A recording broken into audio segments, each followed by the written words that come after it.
มาซุงกูก็ค่ะ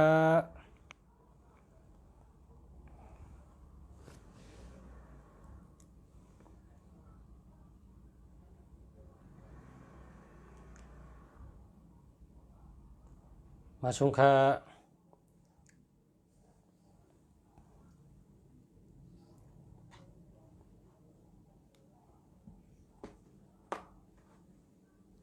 มาซุงค่ะมาซุงค่ะ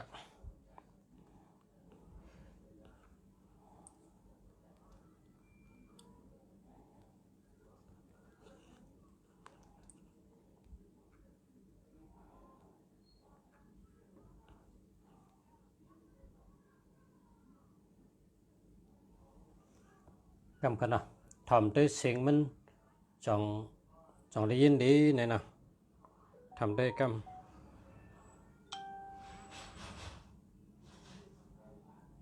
มาซุงค่ะ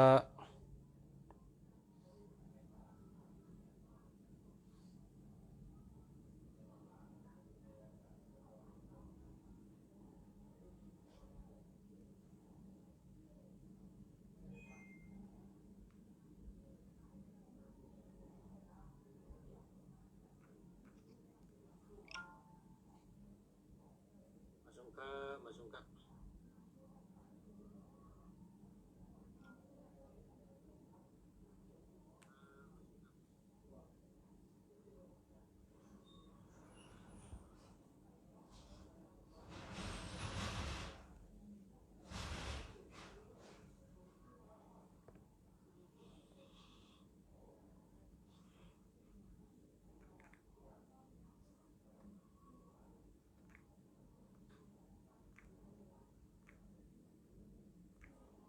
มาซุงค่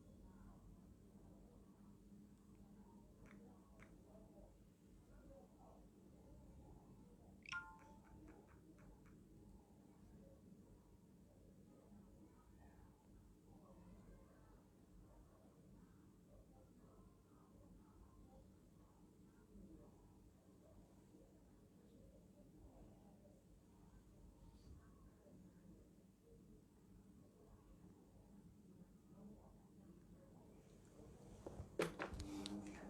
มาซุงค่ะ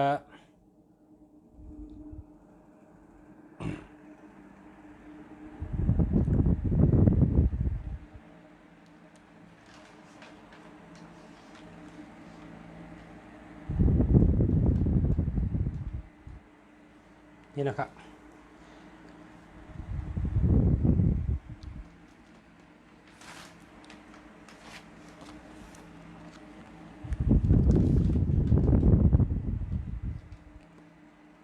เมื่อไหร่เตเอา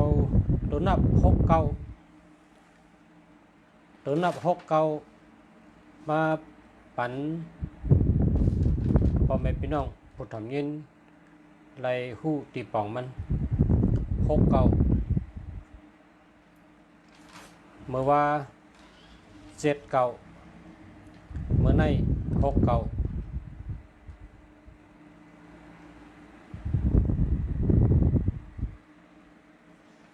เมื่อในตัวนับ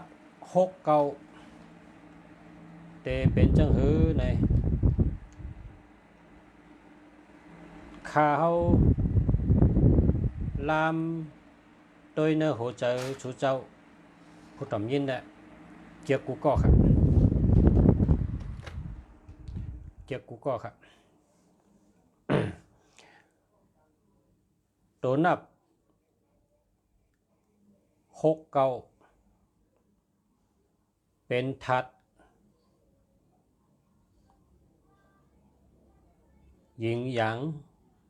อันที่เต็มทนนะหญิงหยางเนี่ยคำใต้เขาถือว่ามีตะวันก็มีเหลือนมีกลางวันก็มีกลางคืนมีสีหล้ำก็มีสีขาวอันนี้ครับเป็นห้องว่าหญิงหยางมันเตรียมทนดี เพ่งเป้งดียาวก็เข้มตอน สภาวะเมืองโลกะโครงกลางในพอมีสีขาวละลายพอมีสีดำมันก็ไปเตรียมทนพอมีกลางวันพอมีกลางคืนก็เตรียมทนพอมีตะวันพอมีเหลินก็เตรียมทนเขาแจกปุนพรแหว่งนาทีกันเหตุการณ์เหลินเหตุการณ์กลางคืนตะวันเหตุการณ์กลางวันเปิ้นว่าตะวันและเหลินแหว่งนาทีกันเหตุการณ์แจกปุนพรกันเหตุการณ์งานเปิ้นว่าเหลินและตะวันกำในกลางวันและกลางคืนจำกลางวันในสายแรงกลางคืนจำรับสึงเพราะว่าเป็นจังหือไว้ในกลางวันในเป็นสีขาวกลางคืนในเป็นสีดำเพราะเขากว่าตีเรามีไพ่ในรับสึงพืชเขารับสึงพืช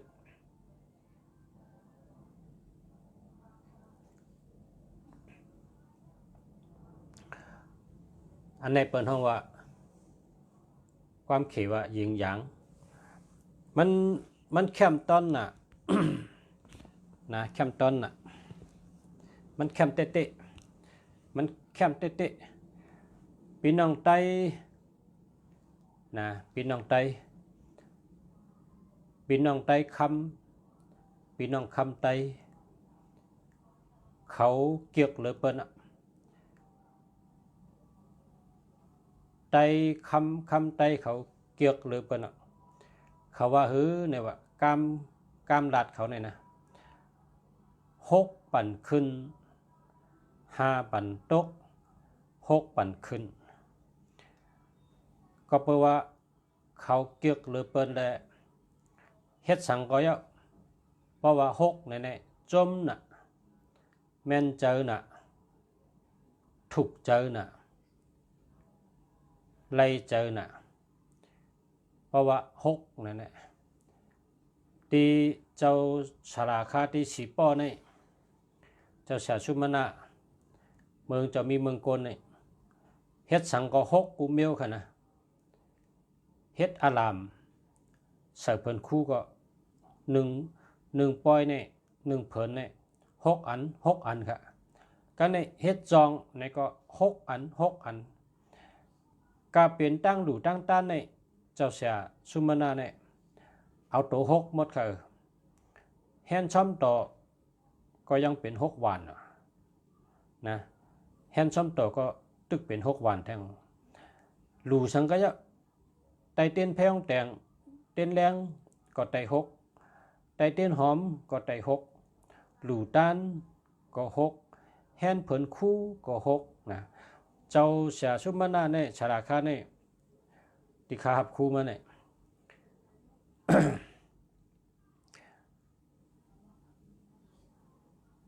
เจ้าตัว6ตั้งแต่ตองเมืองกลต่อถึงพอเป็นก้นหลวงมาต่อถึงเป็นยาหันเจ้าตัว6ติ๊กเกียกน่ะมันปองว่า5 ปั่นตก6 ปั่นขึ้นมันมาตีนั่นจังว่า พี่น้องไตคำพี่น้องคำไตนี่เกียกตัว6เลยเปิ้นนะ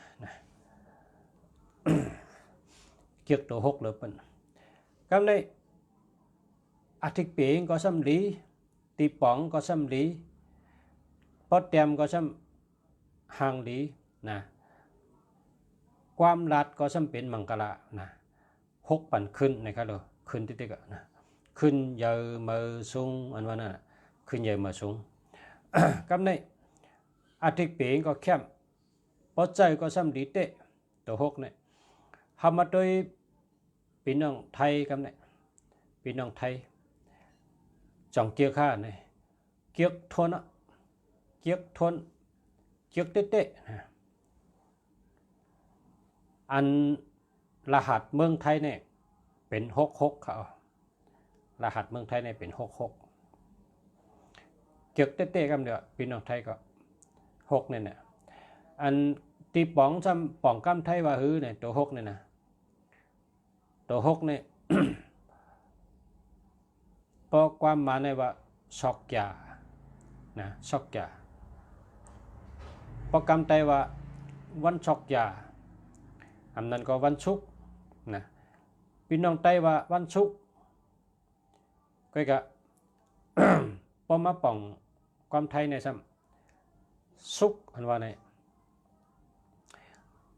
ซ้ำป่องตีป่องมันว่ามีตังโจเจอซื้อเจอมีตังมนเจอซื้อเจอมีตังดีเจอเต๊ะๆค่ะสุกในขณะเพราะเขาปั่นพร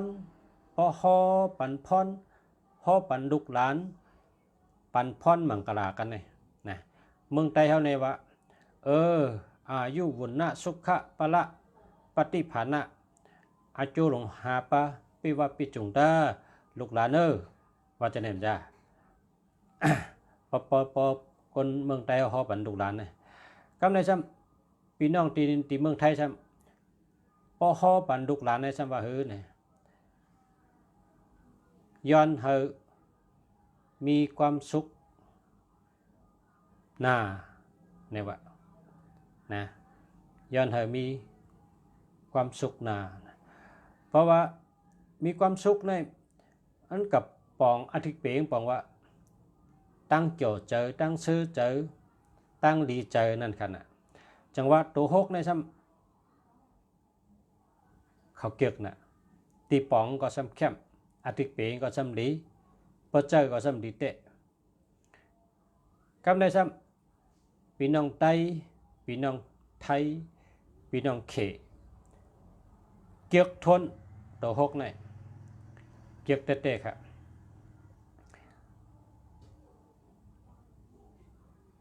พี่น้องเขจำเอากะไว้กะเลยเนี่ยเอากะไว้ในตัวนับอันเขาเกียกเลยเปิ้นจำ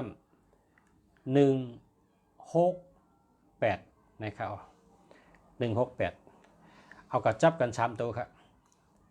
เอากะจับกัน3ตัว168เนี่ย ซ้ำกว่าปองความเขนั่นซ้ำพี่น้องเอามาเป็นข้อกรรมเมืองไทยในว่ามาปิ่นเป็นความไทยในนะหนึ่งเนี่ยซ้ำเป็นที่หนึ่งนะครับว่าหนึ่งในอะไรเป็นที่หนึ่ง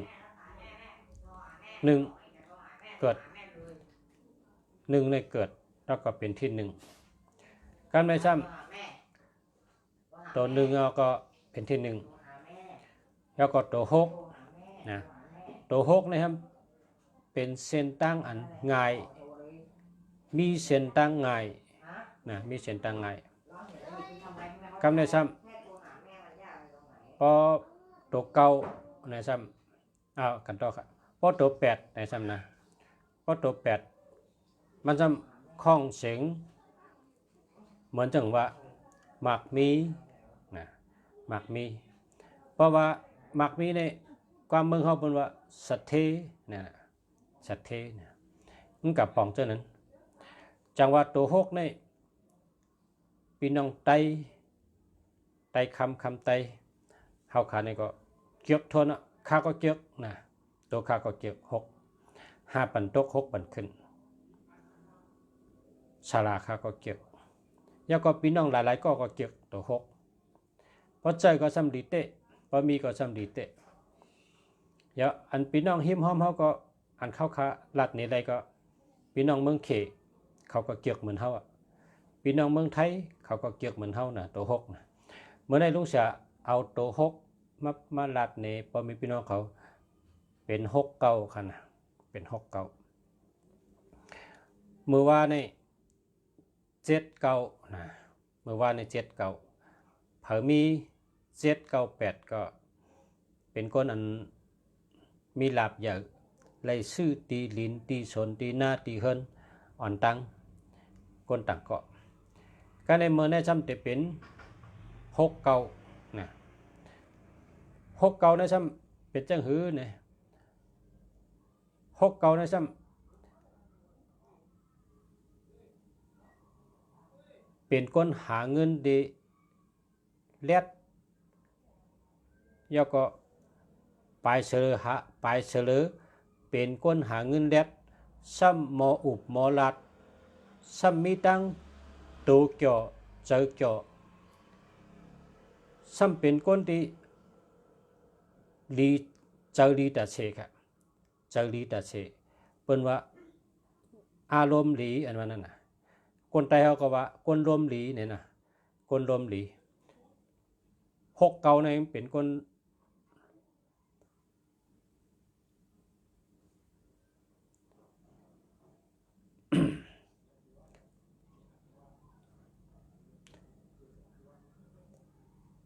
มีตั้งทุกข้าใจค่ะนะมีตั้งทุกข้าใจมันก็ญากูก็ตั้งทุกข้าใจเนี่ยเพราะว่าญาปริศนาปะไหนเพราะญาปริศนาเนี่ยคนนั้นใจหกเก่าเนี่ยเขาติลาดว่าอันนี้เป็นตอนสอนเขาติว่าจะไหนกันปอญาปัญหาสุนาตันตาพอครบทบญาปริศนาปัญหาก็คนนั้นใจตัวนับหกเก่าเนี่ยเขาติลาดออกที่ชอบเขาก็เยาะในออกเขาก็เยาะเขาติวนว่าอันนี้เป็นตอนสอนเขาเอาลองได้เหมามัดติดเจอปัญหานั้นคำเดียวครับเพราะว่าปัญหาในเปิ้นเตรียมว่าญาปัญหาเนี่ยนะมันซ้ำเอาอะมันซ้ำเตรียมว่าอันนี้เป็นตอนสอนในมัดติดโทมใส่ไปที่ไหนเหมือนหนังก้นกองเตรียมดิกปันเท่าแถวว่าก้นกองในเตรียมดิกปันเท่าแถวว่าญาปัจนาปัญหาเนี่ยคำนี้หลวหาตั้งแกมจ้ะก็กะก้นก่อนมีหกเก่าในซ้ำในออกมันในซ้ำในเจอมันในออกมันซ้ำบนว่าอันนี้เป็นตอนสอนมันเตรียมจนนั้นติดเฉยเหอะปัญหาก็มีปัจนาก็มีปัญหาลองสุกเสอนะอันพี่น้องไทยเป็นว่าเครียดอันว่านั้นลองสุกเจอลองคำเจอมันมีค่ะก็กะมันหัวผ้าปัจนาในหัวหัวกูก็มันญาเป็นละญาญากูก็มันญาเป็นเสญาญากูก็อยู่ในโลกาเนี่ยมีทั้งกัดมีทั้งไหมมีทั้งโขมีทั้งยุ่มมันมีสภาวะมันเป็นสภาวะของมันอยู่ลองว่าปัญหาปัญหาญาเนี่ยเด้มันจะญาก้วยกะสังวาญาเนี่ยมันเนื้อออกมันเนี่ยมันวนว่าอันนี้เป็นตอนสอนเนี่ยมันไว้ใจจะเนี่ยก็เพราะฉะนั้นคนใจหกเก่าเขาเนี่ยขี่เงานั้นเขามีนะลองขี่เงามีเบอร์โทรลุงชา7896914อันนั้นก็969เสิร์ฟมาหึงแล้วเมื่อเดี๋ยวในซ้ำเจ้า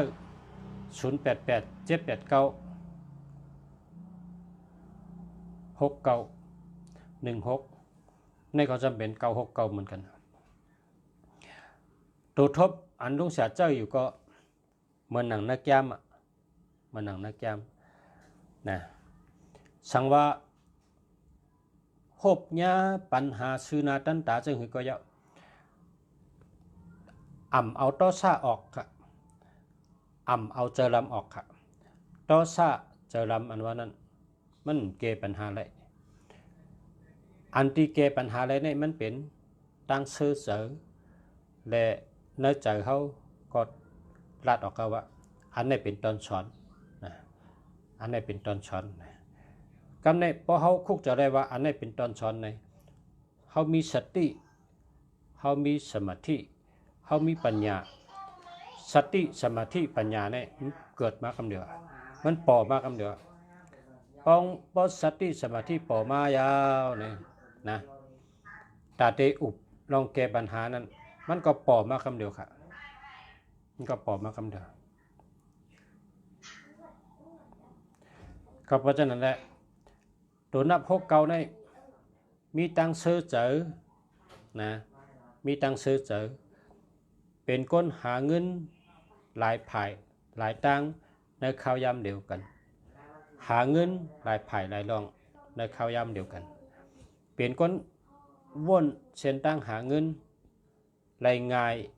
แล้วก็เงินอันเส้นตั้งอันว่นนั้นก็สำได้มาเป็นเงินเตะก็เพราะฉะนั้นแหละอันหกเก่าในนะมันดีแคมมันแคมดีเหมือนจังหนังว่าเขาก็ซื้อหมายพงนะ099แล้วก็69นะ099แล้วก็69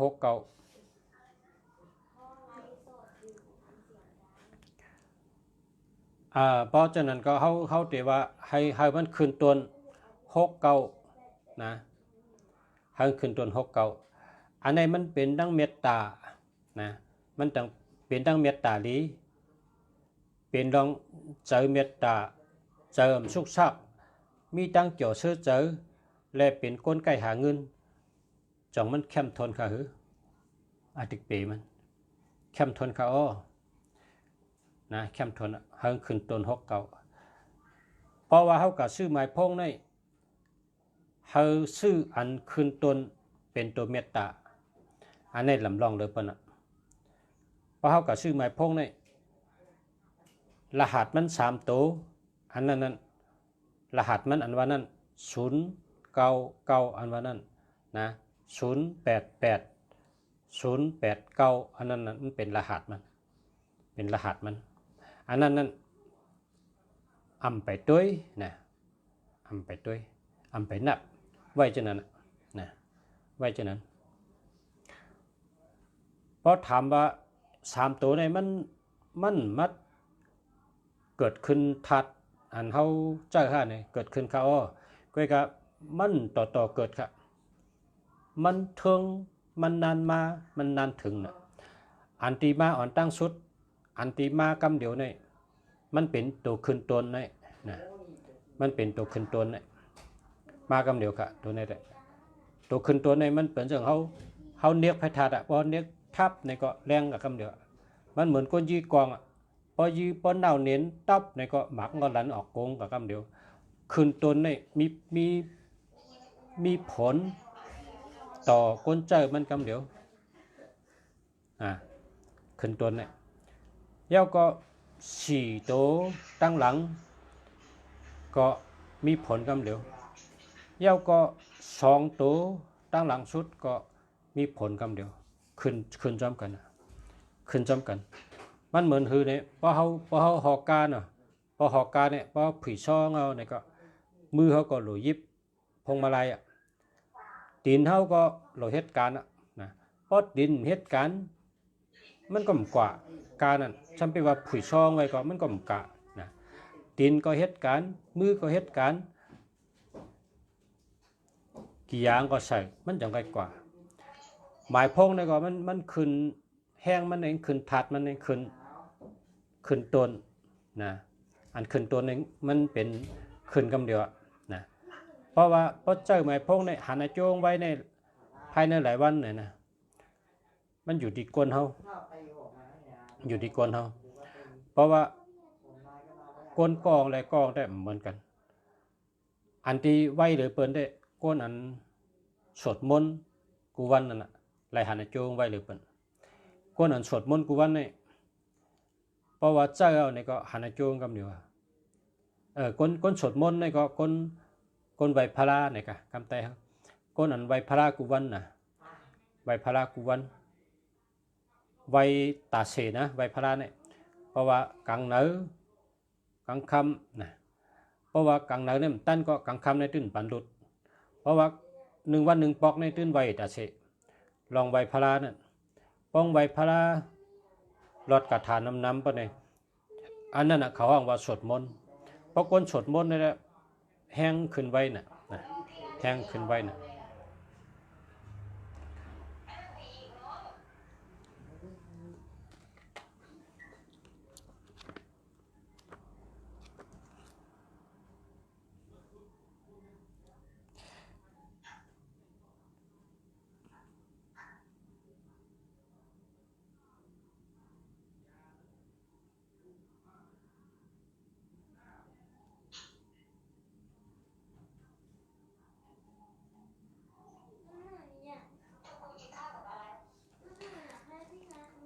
ขึ้น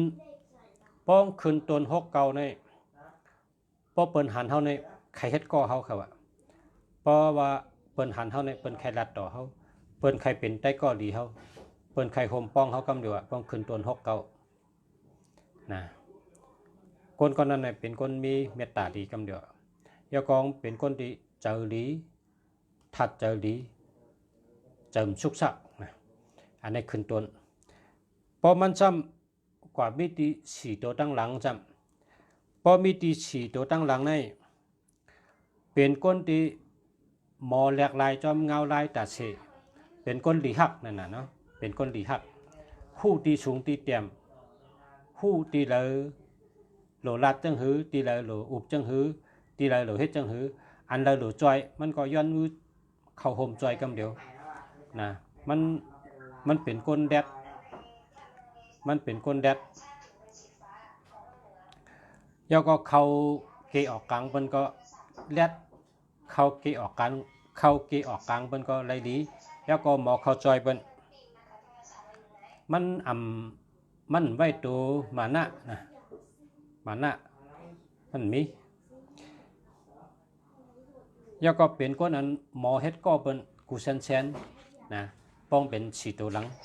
สังวางกับขึ้นที่สีตัวหลังเนี่ยหมอเฮ็ดก็เปิ้นหมอเข้าหาเปิ้นหมอเข้าออกเปิ้นแล้วก็เป็นก้นอันเฮ็ดการใกล้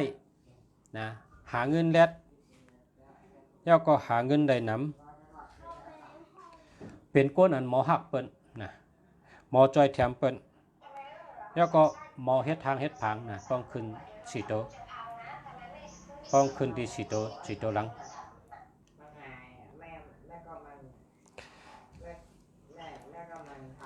การในป้องขึ้นที่2ตัวตั้งหลังสุดเปิ้นไหนซ้ำเป็นก้นอำทีนะเป็นก้นทีหาเงินก็ไล่แล้วก็ไล่ง่ายแล้วก็อำทีนะเล่งก้นเฮินอำทีเล่งลูกเล่งเมอำทีหาเงินก็หาเงินแก่หาเงินก็ไล่ง่ายไล่น้ำแลดก็แลดเป็นคนหาเงินแลดแล้วก็ไล่มากก็อำทีนะอำที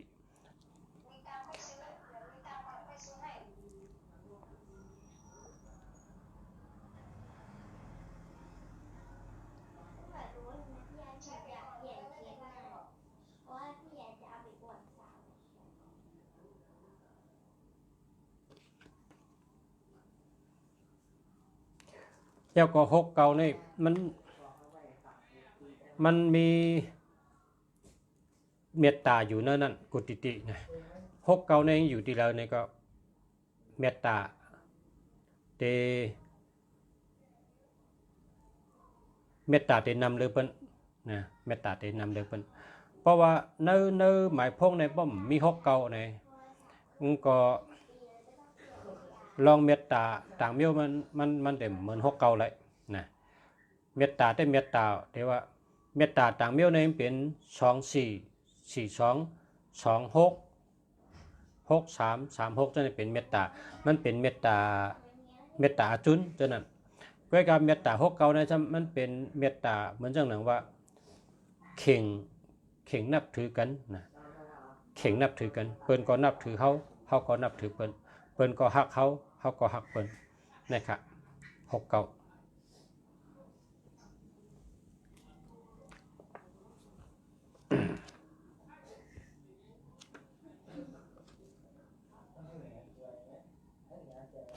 6เก่านะจำเป็นก้นหมอลัดนะครับคอกล้ามอันเท่าลัดนี่คอกล้ามอันเท่าลัดนี่เขาเอาน้ำเอาเตาน้ำในกวาดเต็กน้ำตีเดียวกันค่ะนะเอาเตาน้ำในกวาดเต็กน้ำตีเดียวกันทำกองในจำเต็มฉะตีน้ำในว่าน้ำในมันขุ่นอำลิกินน้ำในมันลิกินเนี่ยแกมันเต็มเฉยเอาลิกในเต็มเฉยที่ขวดให้ก็เอากว่าตากองในซ้ำเต็มเฉยเอาเจในเต็มเฉยเต็มตัวลิกเฉยที่ขวดน้ ตีเต้าน้ำใจว่าน้ำในเสือดีจอนงอนน้ำในเป็นน้ำดีกินได้เจอไรเอาน้ำสองเต้าเนี่ยนะเอาน้ำสองเต้าเนี่ยกว่ายืนบันชาวบุญสามารถเขาเจ็ดเช่เนี่ยว่าเจ็ดเช่ด้วยน้ำเนี่ยจ่องมีอันจ่องมียุกยักห้าจ่องมีมุนห้าเนี่ยว่าจ่องกินไรจ่องกินได้จ่องกินดีเนี่ยให้เป็นเจ็ดนั่นน่ะเนาะก็เข้าที่เครื่องเจ็ดเนี่ยก็เนี่ยเอาตั้งสองขวดยืนบันเปิ้นซ้ำเปิ้นเจ็ดขวดอันที่ก่อนเต็มหลาน้ำนั่นว่าน้ำแหนมดีน้ำขุ่นน้ำเน่าน้ำแหนมดีกินอันนั้นอันเต็มหลานั้นเปิ้นเจ็ดออกมาบนว่าน้ำแหนมดีกินได้นะอันน้ำในกินได้มันดีมันขุ่นน้ำหนามันมีมุนน้ำหนาหน้าอย่าไปกินนะว่าเปิ้นยืนบันนะการในซ้ำเปิ้นเจ็ดแทงขวดหนึ่งเจ็ดแทงขวดเจ็ดแทงเตาที่สองในซ้ำเพราะชาวบุญสามารถเขาเป็นเจ็ดอันเป็นเจ็ดน้ำเนี่ยนะเปิ้นซ้ำลาดออกมาว่าน้ำในกินอะไรน้ำในมีมุนมีมองสังไหนวะนะมีมุนมีมองสังกินได้ค่ะอันในความลาดก้นเขาเนี่ยนะหลาน้ำพอเจอล้ำนะอามน้ำพอเจอดีอันนี้เป็นข้อความสอนในห้องเรียนค่ะเนี่ยก็เพราะฉะนั้นแหละชอบความเขาเนี่ยสั่งว่าเขา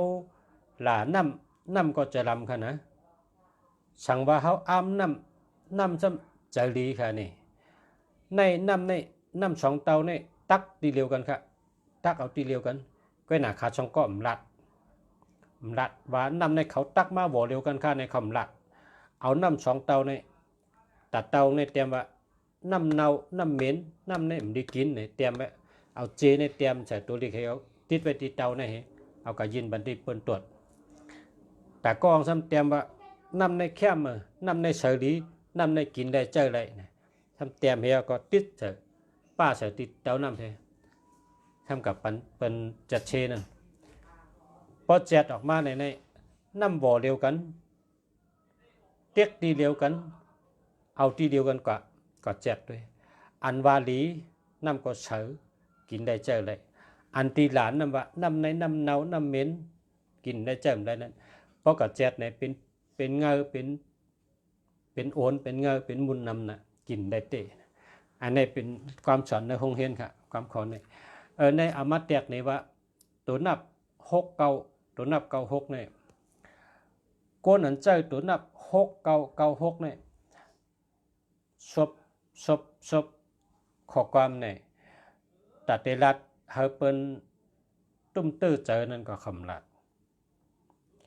นะคำลัดก็เพราะว่าพอหลัดกามตุ้มตื้อเจอเปิ้นเนี่ยนะพอเฮาหลัดกามตุ้มตื้อเปิ้นเนี่ยสังว่าเฮาหลาเปิ้นพอเปิ้นอ่ำหับในถึงข้อความหลาทั้งหมดนั้นได้เข้าขึ้นมาตัวเฮาจั่วหมดอ่ะนะขึ้นเข้ามาจู่ตัวเฮาหมดมันเหมือนจังหือเนี่ยเหมือนเปิ้นเอาตั้งกินเนี่ยมายืนบันเฮาอ่ะเอาโคมายืนบันเฮาอ่ะก้อยกะพอเฮาอ่ำหับเปิ้นจึงมันแต่แล้วมือเฮิรนขึ้นน่ะนะ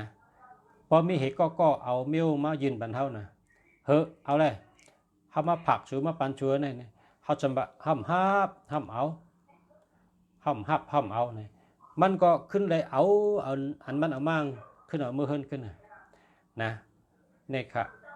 คอความเนี่ยมันเป็นจังไหน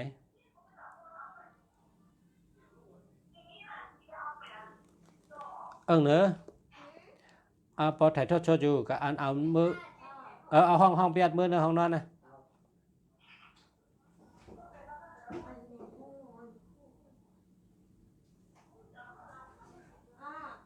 เมื่อต้องปิดต้องลองเลยไปได้ยังไง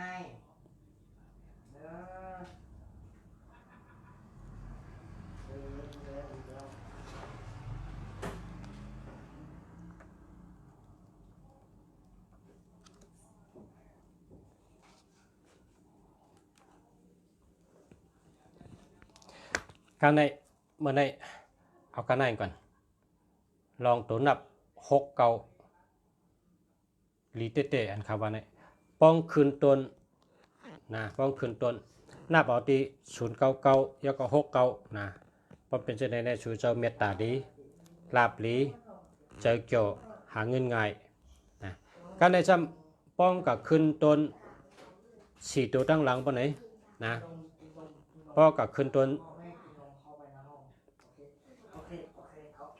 เพราะกับขึ้นต้นที่4 ตัวตั้งหลังปานใดก็เป็นคนแรดเข้าเกตออกกลางเปิ้นก็หมอผู้ที่สูงที่เตรียมแล้วก็เป็นคนหาเงินแรดหาเงินได้นำเป็นคนใกล้แล้วก็ป้องก็มีตั้งปลาย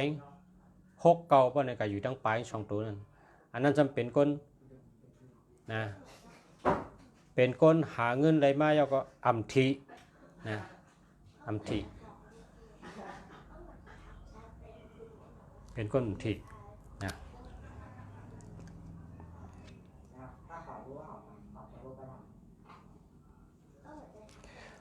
มันเหมือนฮือใน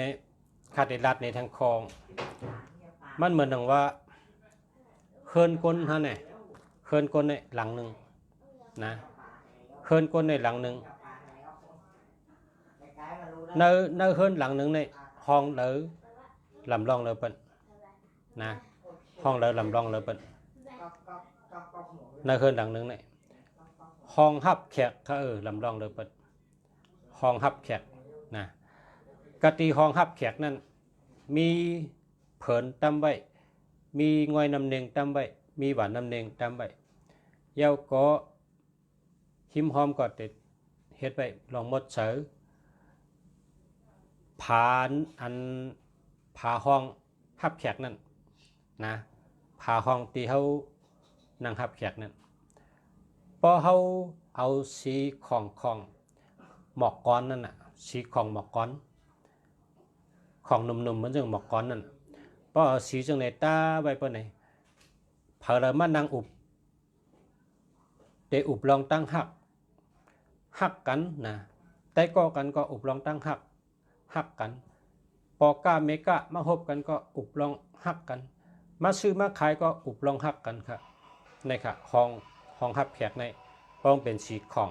นะต้องเป็นสีของหมอกก้อนนะอันก้นหนุ่มเขาเอาเฮ็ดเข็นโหนั่นสีของหมอกก้อนนะเอาตาสีห้องหับแขกกติห้องหับแขกในขึ้นดังหนึ่งสังว่าห้องหับแขกนั้นตาสีของปะเนี่ย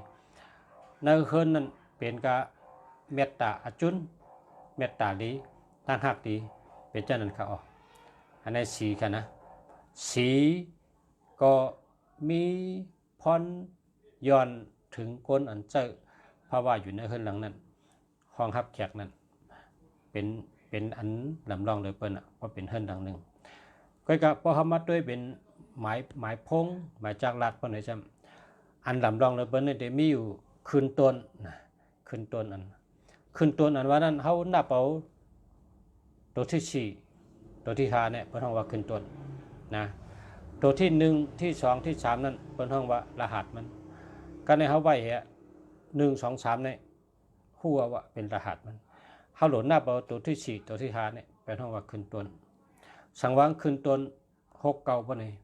ลองเมตตาจุนเนี่ยเหมือนจังฮื้อเนี่ยเหมือนหมอกกอนกีนั่นครับมันมีหมอกกอนกีเนี่ยมันของนะของหนุ่มหมอกกอนกีในผาหันก็ห่างดีนะเป็นลองเจอลองเมตตาเนี่ยนะเพราะหันหมอกก้อนเนี่ยมันเมตตามีในหัวใจเขาเนี่ยมันกอดถึงหัวใจพวกเนี่ยมันจังซับเรื่องในการว่าเป็นจังหือเนี่ยมันเป็นลองดีหักนะลองเข้มลองนะอันที่แม่นใจเฮเปิลหมอกก้อนกีมาของหนุ่มนั่นน่ะพอมีตัวนับ6 เก้าขึ้นตัวในเหมือนจังหมอกก้อนกีนั่นนะกำในจำพอ6 เก้าในกายอยู่4 ตัวหลังเพราะในจึงท่านเป็นจังหือเนี่ยมันหนังเขาเป็นจอบกะ มันเขาเป็นจอกาในปตต่อไพ่ในปจันได้จอกาได้ใส่ก็เลยหมดจอกาว่านั้นนะปหมอปจานหมอต่อไพ่จอกาได้ผู้ที่ป้องว่าเขาในเป็นจอกาเพราะเขามีหกเก่าขึ้นตีฉีดตัวหลังนะยอพอเขาซ้ำหกเก่าซ้ำกับขึ้นตั้งหลังสุดเป็นหกเก่าบ่ได้เด้เขาซ้ำเป็นคนหาเงินได้มากก็ที่นะเพราะว่าเขามีเมเนี่ยก็ได้มากคือก็มายืนบันเมทั้งหมดนะเพราะเขามีเมนะเพราะเขาก็หาเงินได้มาเนี่ยได้มาตั้งก็คือก็เอามาเงินนั้นตั้งยุ่มตั้งใหญ่ให้ก็ยืนบันเมตั้งหมดตั้งปิกใครมันที่ขนาดนะสังวาสหรือเล่งก็เนื้อเฮิรนเนี่ยก็เล่งเต็มตีเล่งเต็มทวนที่เป็นคนที่สังว่าโผเจ้าเนี่ยก็หาเงินมาปั่นเมเก็บจู้ๆหอมๆเนี่ยเป็นเมมันไหลหมดเมมันเลยก็ว่ามันมีหกเก่าทั้งปลายนะในก็ปอว่านางยิงก็เลยแหละข้าเฮโผหาเงินกูเปียกเอามายืนปั่นมดๆเนี่ยก็รู้สองตัวหลังปลายชุดๆนั้นเป็นหกเก่าในก็ต่างรัฐปันพอมีพี่น้องเขาลองหมายพงหกเก่ากันในวันมันเนี่ยเข้มกันพอมีพี่น้องเขาเยอะมาส่งค่ะมาส่งกูก็มาส่งตั้งเชงมาส่งกูก็กูเจ้าค่ะย้อนให้พอมีพี่น้องผู้ทำยินกูก็กูเจ้าย้อนให้อยู่ดีกินหวานเหตุการณ์คืนใหญ่เมื่อสูงเฮาเลยหมอหักกันน้ำหมอพร้อมกันน้ำใส่กำขะย้อนให้กูก็กูเจ้าเลยอยู่ดีมีเงินห่างดีกึกปืนกูก็กูก้นกูก็กูเจ้าใส่กำขะมาส่งค่ะ